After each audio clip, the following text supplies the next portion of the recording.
In others, the cells were just there and they weren't doing anything. They were being either eliminated by the immune system or they were remaining dormant, whatever, but they were not clinically challenging the patient.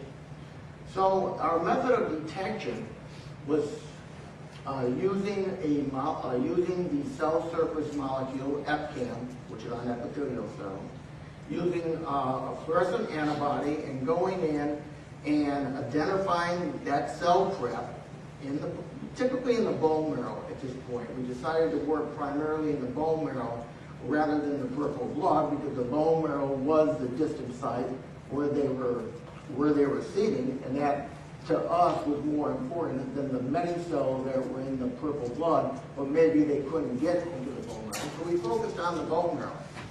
And what we were finding is in fact that greater than 50% of these patients had these shed tumor cells in their bone marrow, again, not being prognostic. If we isolated these cells using a micropipette and going in and plucking one cell at a time, we could only get maybe 5, 10, 20 cells from a bone marrow aspirate. We've done over 700 of these bone marrow aspirates on these patients since 2002. And with all of this work that we've done, the challenge has been how do you characterize 10 cells? And we found, of course, as many of you would expect, that these DTC, these disseminated tumor cells, are very heterogeneous. We found also that if we take these 10 cells and do genomic hybridization, we found that in fact there was an evolution in their genomic aberration. So very early on there'd be 1, 2, or 3 abnormal genomic patterns, but by the time the patient had advanced to advanced disease, had progressed, it was chaotic. It was very similar to the slide that Ken showed earlier this morning, where the metastases are totally chaotic in their chromosomal portrait. So there's an evolution of genomic aberrations occurring over time. Now in some of these patients, we have a patient, one patient, that's now gone out 20 years after his radical prostatectomy, and we can still detect these bone marrow derived or bone marrow harboring prostate cancer cells 20 years later. And this is called dormancy, where the tumor cells go to a site and they sit there and they survive, whether they're growing slowly or they're just sitting there, we don't know yet. But they are surviving for a long period of time in the bone marrow, and then eventually something triggers them to become more activated, and they grow, and you see actually metastasis. This is not unique to prostate cancer. It happens in melanoma, it happens in breast cancer, and other tumors. So the whole idea of dormancy, what are these cells doing sitting at this distant site for 10, 15, 20 years? And we don't know that. So it's about 50% of our patients who we judge to be free of disease more than 5 years out, at least 50% of those patients, we can still detect prostate cancer cells in their bone marrow. Now, I mentioned earlier that if you look by immunohistology, many of the tumor cells had stopped producing PSA. Now, by doing gene expression arrays, we looked at a whole series of prostate-associated markers and epithelial-associated markers, and there's certainly the suggestion that these cells early on are undergoing a type of EMT, epithelial to mesenchymal transition. They're losing their epithelial markers, they're gaining their mesenchymal markers in the early disease pattern, which is what you would expect to enable the cells to get out of the prostate, into the circulation, and into the bone marrow.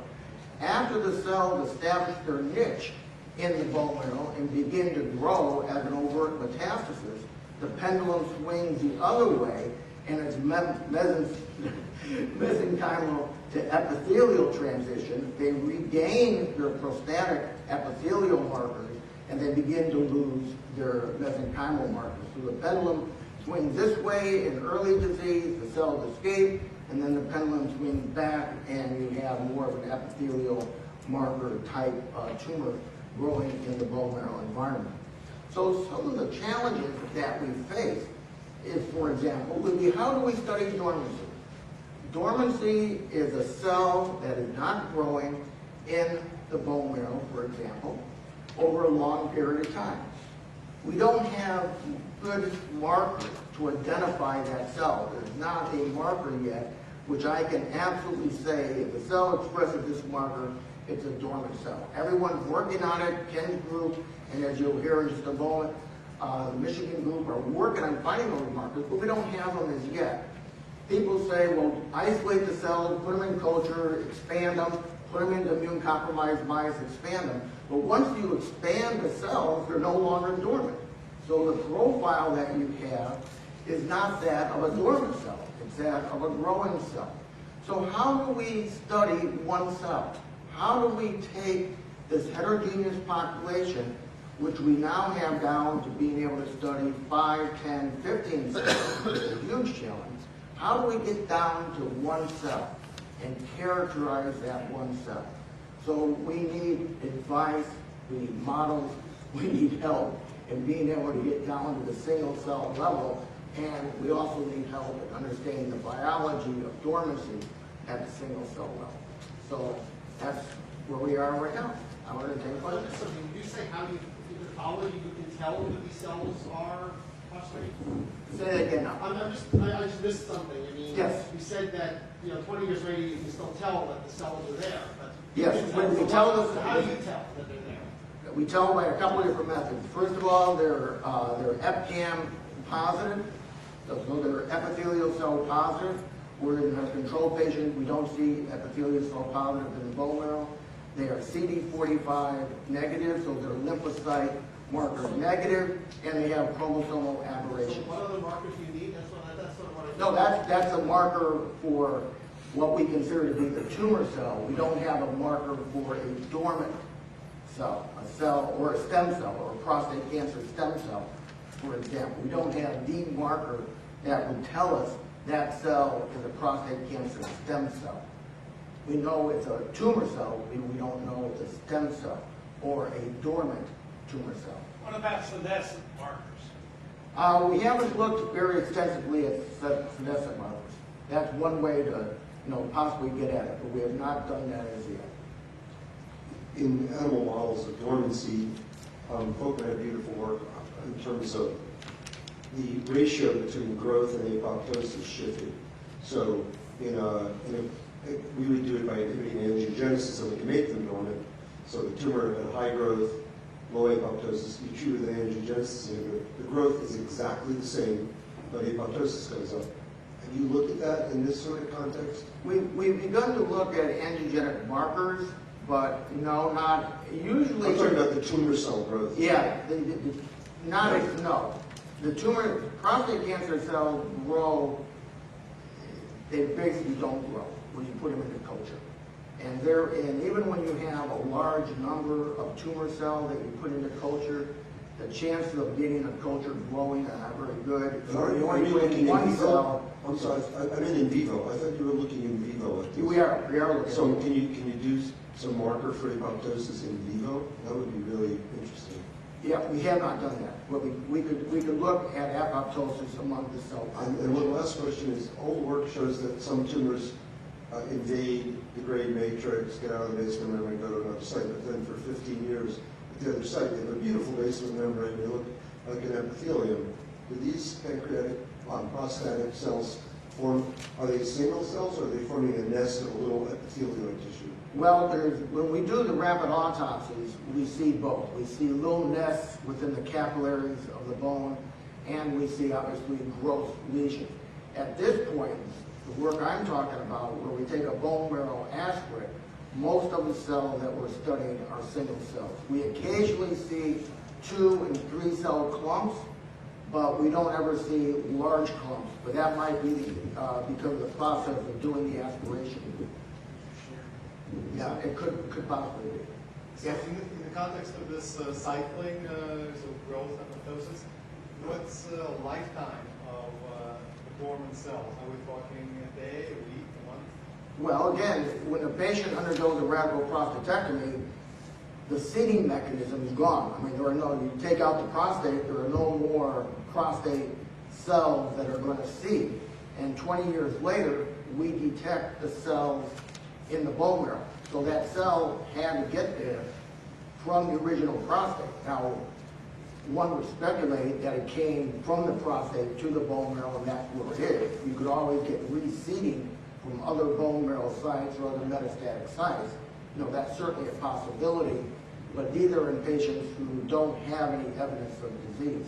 So either they're dividing very, very slowly over this period of time, or they're not dividing, they're just simply sitting there. That we don't know. But you said that they go the reverse transition, right?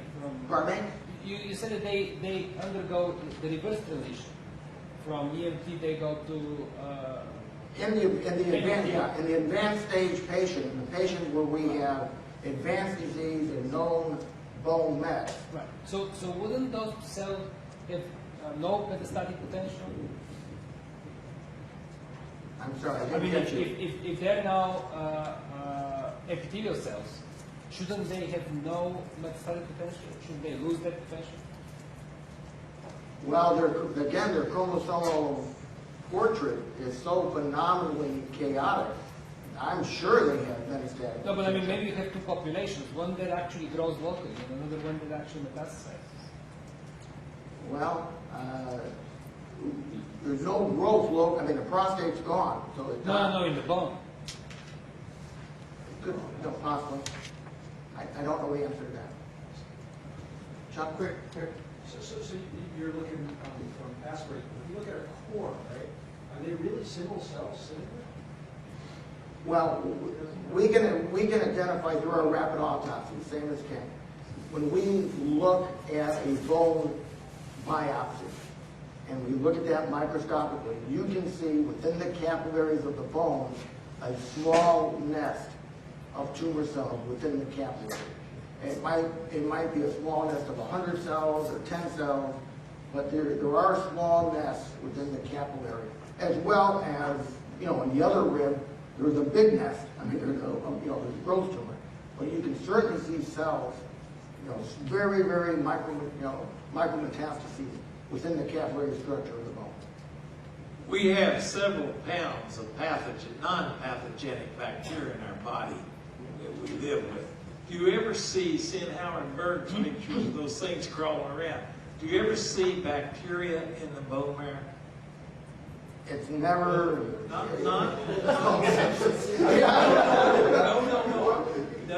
most of those are not pathogenic. I mean, the great bulk of E. coli and that right in your gut are not pathogenic. And if they're doing what he says, they might be supporting something. The bone is sterile. No.